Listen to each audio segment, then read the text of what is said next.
Hey guys, this is Chris Briganti from Briganti Coins and Collectibles here in New York City.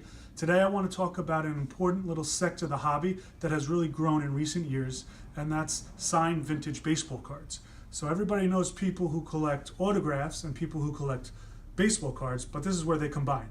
So the best way to explain this is just to get right into it. So if you want to take a closer look here, I have a Jackie Robinson 1952 Burke Ross card. It's a little different from the other cards of the era, the more known Topps and Bowman. Nonetheless, still a great vintage card. Now this is, of course, signed by Jackie right across the middle there. Important things you want to look for when you're collecting or buying vintage cards that are signed. Contrast is key. So this is a graded near mint 7 by PSA, but it's very important to see where the signature is placed on the item. You never want a signature placed on a dark part of the card or a busy part because you won't be able to see the signature too well. So here, it's a great signature. The left part of the card is a little dark, but he doesn't really touch too much of that, just the top of the J there and a couple other top of the parts of the letters. But mostly, Jackie Robinson is fully legible, and that's really important and really collectible to find it that way. So always look for a contrast. Moving next here, we have a Mickey Mantle. This is a 53 Bowman, so a very popular card, very collectible card in its own right, even without an autograph. But going back to contrast, look where Mantle signed on this. The top of the card has a light blue background, and he signed right over that, the best place he could have signed on that card. Now, if he had signed maybe down here over his jersey where it's a little bit busy, even if he had that same exact autograph in that place down there, it wouldn't be as desirable. Now you'll notice it's graded mint 9 by PSA, but again, if that mint 9 was over his jersey there, there wouldn't be as much contrast, and it wouldn't be as desirable as it is like that. That's one of the best cards, the best autograph cards we've seen, and it's purely, obviously the signature is great, but it's the placement and the contrast. Now moving along one more, we have a Roger Maris 61 Topps, 1961, of course the year he hit 61 home runs. Very desirable card, especially when it's autographed like this. Now you'll notice the card is very dark and it's a little busy, especially on the bottom. Now there's no great spot here to sign, so Maris, he went on the bottom. That was the best place he could sign there.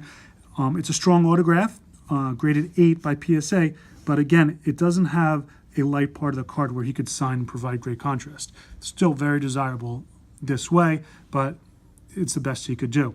Now some people say you should do a Sharpie or a felt tip marker on stuff like this. Now that's a big debate in our hobby, whether you should do pen or Sharpie on a vintage card. I tend to think it has to be pen, but on cards like this, you might prefer a Sharpie because you'll have more contrast. Now moving along here, you have a 75 Topps Thurman Munson baseball card. Just quick to note, a lot of cards, vintage cards, are going to have facsimile signatures printed on them. So people bring them in often thinking that's a signature. That's, of course, printed. The signature is below.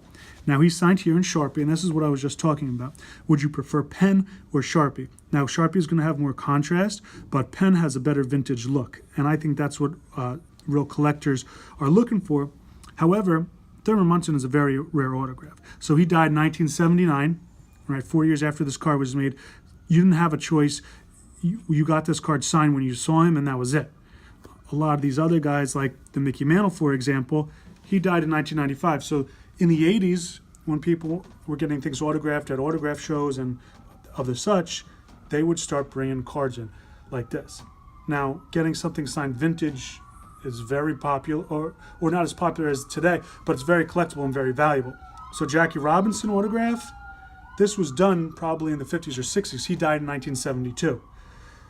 Going way back, and I wish I had some, but I don't, a Babe Ruth 1933 Gowdy, probably one of the most discernible cards in our industry. If you have that signed, that's a $50,000 card.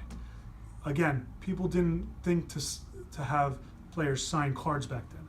A Ty Cobb T206 signed, almost as valuable, probably about $30,000, $40,000 in auction. And the most valuable card I've seen signed vintage card is a 52 Topps of Mickey Mantle. Obviously his rookie card, everybody knows about it now, especially because it just sold for $2.88 million, mint 9. But the one I'm talking about is signed by him, still a beautiful looking card, and that sold recently for $80,000 in auction. So obviously it can really add value to these cards. And at this section of our hobby, maybe 5-10 years ago, these cards were selling for a fraction of the price they're selling today. So very hot area. We have people coming in all the time looking for them.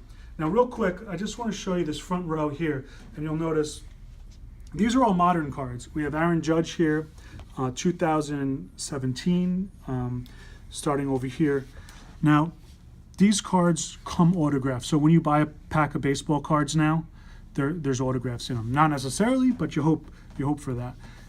This one here is a purple refractor. All that means is that it's a limited edition of 250 cards, and it comes, again, autographed by him. And these are all Topps cards or Bowman cards. Now, these are 2017. You'll notice this one. This is a premium card. This is a 2013 Aaron Judge. Nobody knew who Aaron Judge was. Well, most people didn't know who Aaron Judge was before 2017 or 2016. So this is his first card, and that's why it's so valuable. It came out in 2013. Most people just threw it in the box or didn't think it was going to be very valuable, and it was probably trading for a few dollars on eBay at the time. Today, this is almost $1,000, this card. So kind of goes to show how cards can appreciate, even modern cards. Next to that, we have an Ichiro rookie, 2001.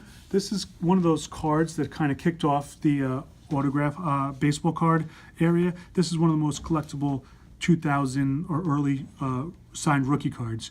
Also from that area, you have Albert Pujols, Tom Brady signed rookie cards, and those are considered the cards that got the whole autograph card section of the hobby started. And then finally, Luis Severino. Yankee fans know him. If you're a big baseball fan, you probably know him. He's the new young Yankee ace pitcher. Now, this is a Topps Chrome, comes autographed. So we'll see how he does and if this card can appreciate like the Aaron Judge cards have. And on that note, everybody, maybe you haven't heard, but Shohei Ohtani declared the Babe Ruth of modern day pitcher and hitter, slugger. So he just went in for Tommy John surgery. Prior to hearing this news, his card was selling online for $30,000, $40,000, and then the Superfractor was rumored that there was offers of $60,000 to $100,000 for the one-of-one Superfractor card. Now, where does that put him that he's going in for Tommy John surgery? Trending right now, the prices are really plummeting. We'll see what happens with this. Maybe he'll have the best comeback and become the next Babe Ruth as he's expected, or maybe not. That's a real gamble doing these modern cards. As you can see, we love the old vintage cards. They've always had value, and they'll continue to have value. But the Shohei Ohtani saga, well, it's left to be seen what will happen. That's the danger of collecting these new guys. You never know what's going to happen. Some guys end up suspended with steroids. Some guys have other personal problems, so you never know what's going to happen, even if their on-field performance is great as it has been for a lot of these guys. Thanks for watching. Just wanted to give you a little insight to the signed card sect within our hobby because it's really exploding right now. Record prices at auction and everything else, it's like a rising tide. Everything else is rising as well. If you have any questions about signed cards or if you have any, if you want to sell or buy some, please contact us, Chris@brigandycoin.com, or stop in our store or visit our website, brigandycoin.com. I'm Chris Brigandy. Thanks for watching Brigandy TV.